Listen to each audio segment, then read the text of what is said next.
Seperti ada yang kurang dalam ibadah Jumat Agung kali ini. Oh ya, biasanya kita berhimpun di gedung gereja, dan mata kita tertambat pada meja perjamuan kudus di altar. Kain putih yang menutupi tempat roti, teko dan cawan anggur, dan 12 kursi yang ada di seputar meja itu. Kali ini tidak ada pemandangan itu di hadapan kita. Tapi, benarkah itu sesuatu yang kurang dalam ibadah Hari Raya Jumat Agung ini? Bukankah justru ketiadaan meja itu mengingatkan bahwa kita sedang berprihatin? Prihatin oleh wabah yang masih kita alami. Juga prihatin dalam ingatan kita akan peristiwa salib di mana Yesus mengorbankan tubuh dan darahnya. Jadi, tiadanya meja perjamuan mengajak kita untuk juga berkurban, berprihatin, dan turut menderita bersama Sang Kristus, sampai Ia mengatakan, "Sudah selesai." Mari kita memulai ibadah ini dengan hikmat dan rasa syukur. Mari hening sejenak.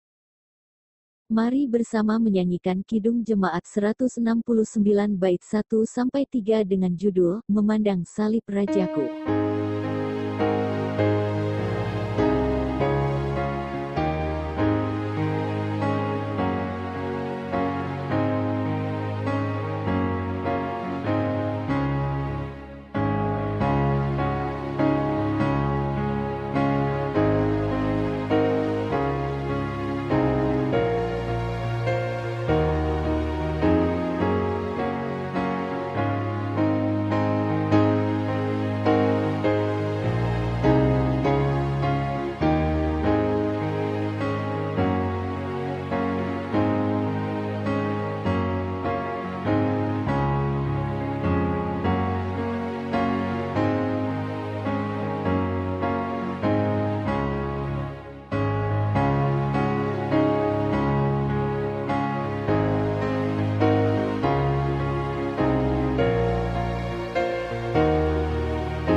Jumat Agung adalah peristiwa tentang cinta yang diberikan sampai tuntas, sampai habis, sampai selesai. Banyak manusia bicara tentang cinta, tapi tak banyak yang memiliki cinta yang tak bersyarat, penuh, dan tulus seperti Yesus. Cinta yang Yesus tunjukkan pada kayu salib bukanlah cinta yang pilih-pilih. Ia mencintai saya, kamu, dan semua manusia. Bahkan Ia mengorbankan dirinya sejak kita masih berdosa. Dengan cintanya, dosa dihapuskan. Kiranya ibadah keluarga ini menjadi wujud syukur atas cinta Yesus bagi kita, keluarga, dan segenap umat manusia. Mari bersama menyanyikan nyanyian dengan judul Yesus disalib karena cinta saya.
Yesus menjalani seluruh hidupnya dengan memberikan teladan kasih.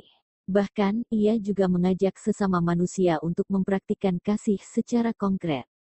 Sebagaimana yang ia ungkapkan kepada para muridnya dan dituliskan dalam Matius pasal 5 ayat 43 dan 44. Yang dituliskan demikian. Kamu telah mendengar firman, kasihilah sesamamu manusia dan bencilah musuhmu. Tetapi aku berkata kepadamu, kasihilah musuhmu dan berdoalah bagi mereka yang menganiaya kamu. Mungkin kita mengatakan bahwa kita tidak punya musuh.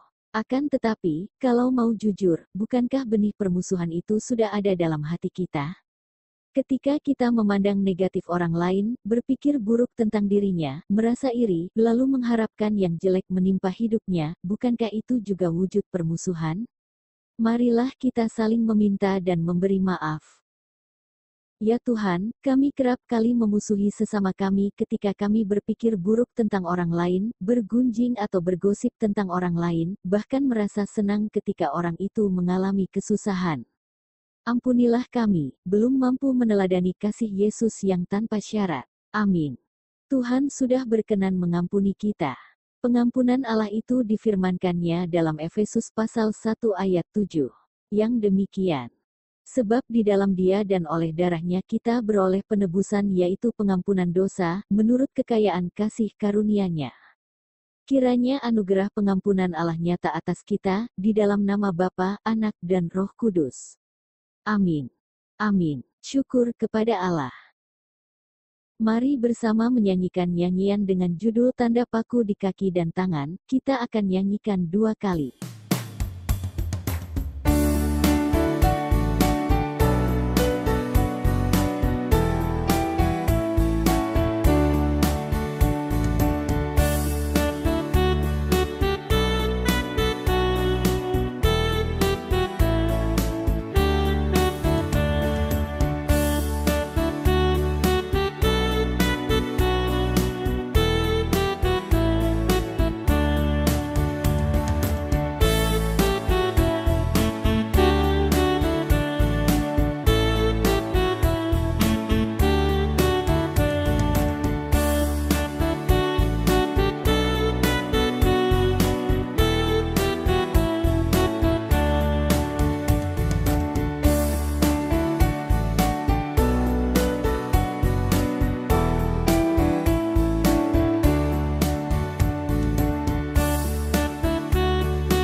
Mari kita berdoa sebelum menerima firman Allah.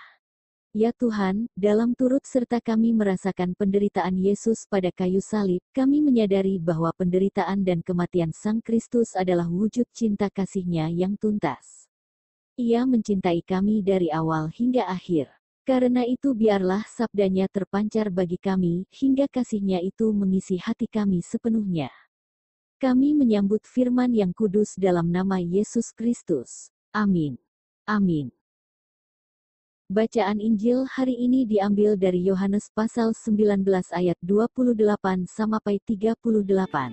Sesudah itu, karena Yesus tahu bahwa segala sesuatu telah selesai, berkatalah Ia, supaya genaplah yang ada tertulis dalam kitab suci. Aku haus. Di situ ada suatu bekas penuh anggur asam. Maka mereka mencucukkan bunga karang yang telah dicelupkan dalam anggur asam pada sebatang hisop, lalu mengunjukkannya ke mulut Yesus. Sesudah Yesus meminum anggur asam itu, berkatalah Ia, "Sudah selesai." Lalu Ia menundukkan kepalanya, dan menyerahkan nyawanya. Karena hari itu hari persiapan, dan supaya pada hari Sabat mayat-mayat itu tidak tinggal tergantung pada kayu salib, sebab Sabat itu adalah hari yang besar, maka datanglah orang-orang Yahudi kepada Pilatus dan meminta kepadanya supaya kaki orang-orang itu dipatahkan dan mayat-mayatnya diturunkan. Maka datanglah prajurit-prajurit lalu mematahkan kaki orang yang pertama dan kaki orang yang lain yang disalibkan bersama-sama dengan Yesus. Tetapi ketika mereka sampai kepada Yesus dan melihat bahwa ia telah mati, mereka tidak mematahkan kakinya. Tetapi seorang dari antara prajurit itu menikam lambungnya dengan tombak, dan segera mengalir keluar darah dan air. Dan orang yang melihat hal itu sendiri yang memberikan kesaksian ini, dan kesaksiannya benar. Dan ia tahu bahwa ia mengatakan kebenaran, supaya kamu juga percaya. Sebab hal itu terjadi, supaya genaplah yang tertulis dalam kitab suci. Tidak ada tulangnya yang akan dipatahkan. Dan ada pula nas yang mengatakan, mereka akan memandang kepada Dia yang telah mereka tikam. Berbahagialah setiap orang yang mendengarkan firman Allah dan yang melakukannya. Hosiana.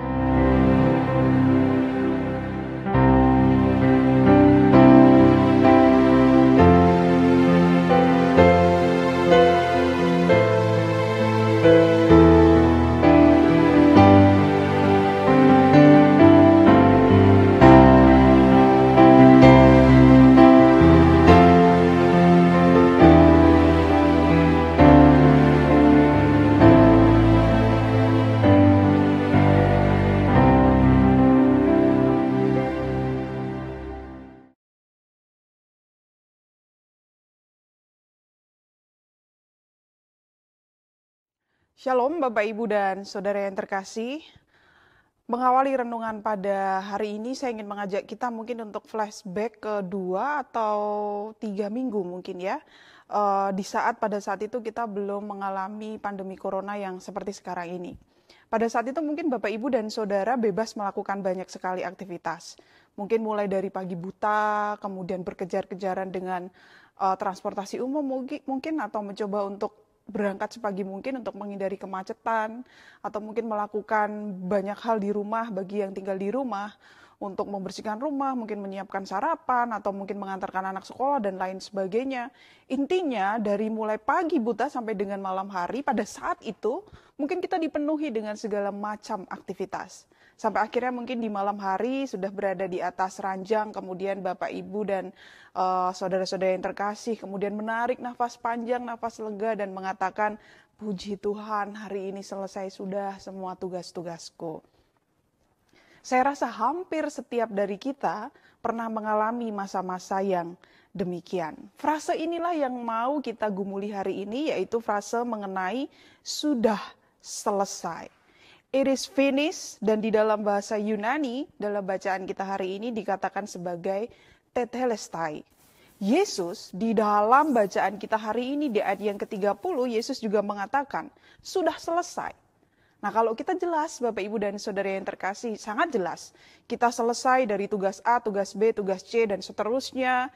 Dari kesibukan A, B, C, dan seterusnya. Segala aktivitas yang beragam mulai dari pagi sampai dengan malam hari. Kita selesai dari itu dan itu jelas. Tapi ketika Yesus mengatakan di ayat ke-30, di sana dia berkata sudah selesai. Lalu pertanyaannya adalah sudah selesai dari apa? Finish dari apa? Tetelestai dari apa? Nah mari kita perhatikan bersama Bapak Ibu dan Saudara yang terkasih.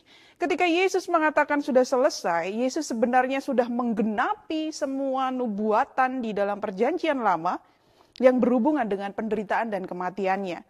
Perhatikan di ayat yang ke-28, di sana Yesus berkata, sesudah itu karena Yesus tahu bahwa segala sesuatu telah selesai, berkatalah ia, supaya genaplah yang ada tertulis dalam kitab suci, aku haus.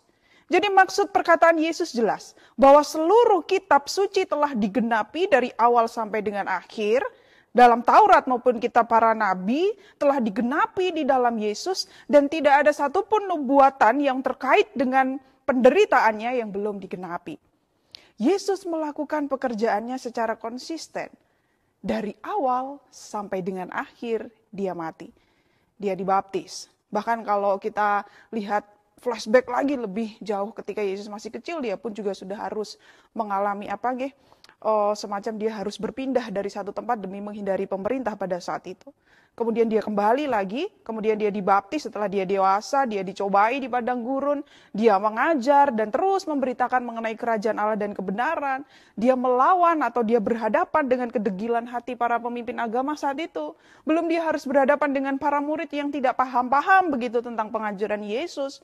Kemudian dia berjumpa dengan orang-orang yang miskin, yang dianggap berdosa, yang buta, yang lumpuh, kusta, dan lain sebagainya. Dia melakukan segala pelayanan itu kepada mereka yang lemah dan tertindas. Lalu kemudian sampai di minggu kemarin, Minggu Palma, dia akhirnya masuk ke kota Yerusalem, dan kemudian dia akan menghadapi fase-fase paling krisis dalam kehidupannya, sampai akhirnya Yesus sampai pada titik kematiannya. Dan ketika itu semua sudah sampai di titik itu, kemudian Yesus berkata, Tetelestai, sudah selesai, it is finished. Dan itulah puncak dari perjuangan Yesus untuk menyelesaikan segala penderitaan, kelelahan, dan apapun yang dia jalani dengan sempurna. Jadi jelas nggak Bapak, Ibu, dan Saudara yang terkasih, ketika Yesus mengatakan sudah selesai, Tetelestai, it is finished, kita bisa tahu dia selesai dari apa? Yaitu dari semua rentetan penderitaan, panggilan, pelayanan, sampai kematian. Yesus katakan, sudah selesai, semua nubuatan sudah aku genapi terkait dengan penderitaanku. Nah mungkin kita kemudian menjadi bertanya-tanya di dalam hati kita. Jika memang tetelestai, jika memang it is finished, jika memang ini sudah selesai, kenapa kok penderitaan dan kesusahan saya tidak selesai-selesai? Bahkan makin saja terus bertambah. Atau kalau kita lihat kondisi akhir-akhir ini, kenapa pandemi corona juga kok kayaknya belum ada tanda-tanda mau selesai. Bahkan kasus baru terus bermunculan, bahkan pembatasannya mulai diperluas, dan lain sebagainya. Bapak, Ibu, dan Saudara yang terkasih, betul bahwa tetelestai atau telos itu dipakai untuk menunjukkan sebuah karya yang selesai dengan sempurna, yang sudah mencapai puncaknya. Tetapi, nah ini dia, ada tetapinya. Karya itu menjadi awal dari satu hal lain yang jauh lebih besar. Dan ketika kemudian Yesus mengucapkan tetelestai, itu adalah akhir dari penderitaannya, puncak dari penderitaannya, tetapi awal dari sesuatu yang baru. Makanya nanti di hari Minggu kita akan merayakan kebangkitan Kristus. Sederhananya begini Bapak, Ibu, dan Saudara yang terkasih. Jika hari ini, atau hari-hari yang lalu saudara berjerih lelah, capek-capek begitu. Lalu di malam hari mengatakan, aduh tetelestai. Apakah besok artinya tidak ada awal yang baru bagi kehidupan saudara? Apakah besok saudara juga akan begitu-begitu saja menjalani kehidupan, tanpa ada semangat yang baru, tanpa ada kerentak atau niat untuk menjadi pribadi yang baru? Tentu kan tidak demikian. Saudara masih diberikan kesempatan untuk terus berkarya meskipun di malam hari mengatakan tetelestai, it is finished God. Sudah selesai. Kita masih diberikan kesempatan untuk melakukan hal yang lebih besar esok hari. Maka lakukan kegiatan saudara itu semakin hari semakin baik. Seperti Yesus yang konsisten, tabah menghadapi penderitaannya. Dari awal sampai dengan akhir dia berjerih lelah. Maka mari kita juga tabah di dalam menghadapi penderitaan kita hari ini. Jika nantinya pandemi corona ini berakhir, kita bisa dengan sepenuh iman mengatakan, tetelestai Tuhan. It is finished God. Sudah selesai. Dan setelah itu, menjadi awal yang baru bagi kita. Menjalani hidup dengan lebih baik. Bersemangatlah saudara-saudaraku. Kiranya Tuhan yang akan menolong kita. Amin.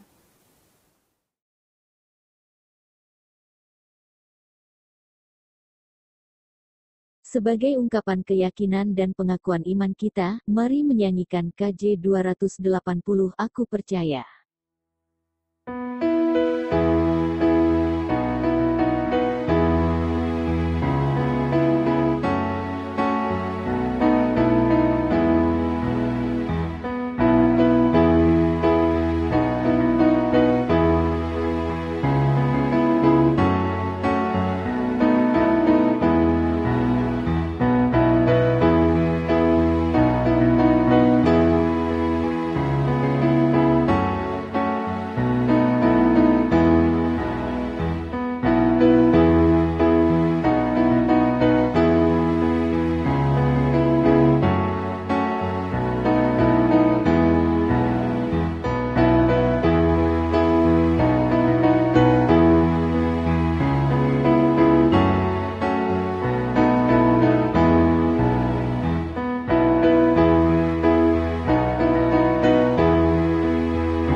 Mari kita menghaturkan syukur kepada Tuhan melalui persembahan keluarga.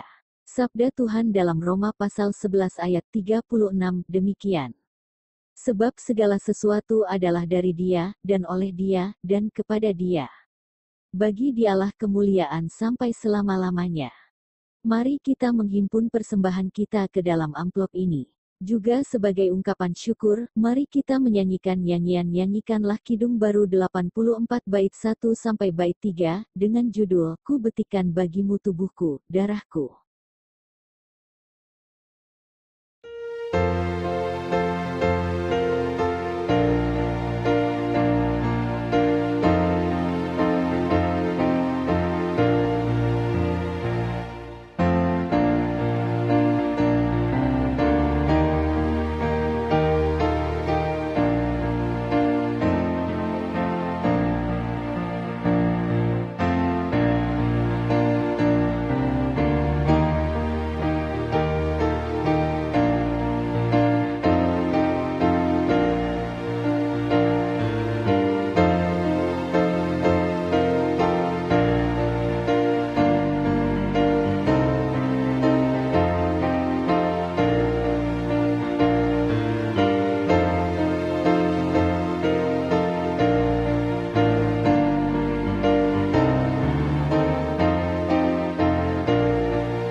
Mari kita berdoa menyampaikan persembahan ini kepada Tuhan sekaligus memanjatkan doa syafaat. Ya Tuhan, kami telah menghimpunkan persembahan ini. Kiranya Tuhan berkenan atas persembahan ini. Mampukanlah kami selalu, ya Tuhan, untuk mengungkapkan syukur kami melalui persembahan maupun melalui perilaku kasih kami kepada sesama. Kami masih dan terus mendoakan keprihatinan kami terkait wabah COVID-19 yang kami alami. Tuhan, kami percaya, kasih-Mu yang tuntas akan menyelesaikannya bagi kami. Berkatilah keluarga kami, para tenaga medis, pemerintah, dan juga seluruh masyarakat. Lindungilah kami di tengah wabah yang melanda ini. Doa ini kami akhiri dengan bersama menaikkan doa Bapa kami.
Mari bersama menyanyikan Nyanyikanlah Kidung Baru 85 bait 1 dan 2 karena kasih-Nya.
Mari kita mengarahkan hati kita kepada Tuhan.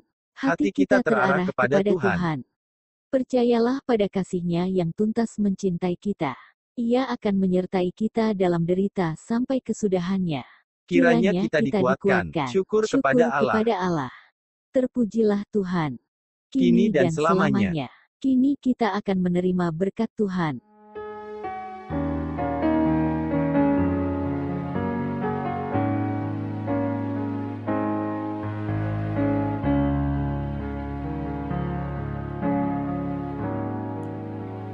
Kiranya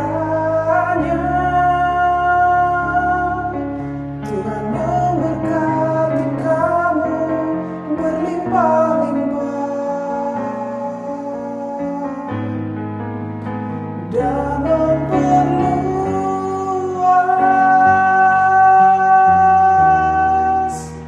daerahmu.